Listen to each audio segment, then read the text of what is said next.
Excited, tensed, সব কিছু একসাথে হচ্ছে। বাইরে বৃষ্টি পড়ছে, একবার কমছে একবার থামছে, সমস্ত দায়িত্ব আমার ঘাড়ে এখন আর কি। আমি মা বাবা তিনজনে মিলে সবটা করছি। বর চলেও এসছে, এবার জাস্ট বিয়ের পিড়িতে উঠবো।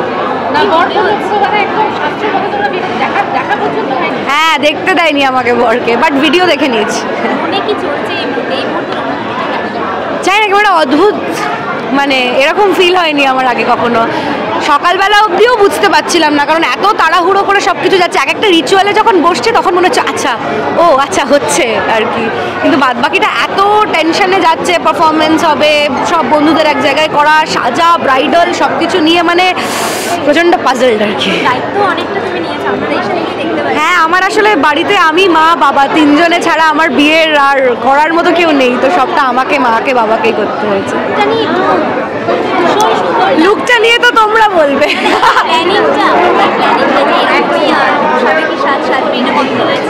অ্যাকচুয়ালি সাবেকি সাজের ইচ্ছেটা আমার বরের, আর আমি ভেবেছিলাম একটু তার মধ্যে একটু মানে ফিউশন করবো, তাই জন্য আমার শাড়িটা বেসিক্যালি লেহেঙ্গা বেনারসি। তো বেনারসিটাকে কিনে তারপর ওটাকে লেহেঙ্গায় কনভার্ট করা হয়েছে, কিন্তু সাবেকি একটা টাচ রেখে। হ্যাঁ হ্যাঁ, এবার মণ্ডপে যেতে হবে। Thank you.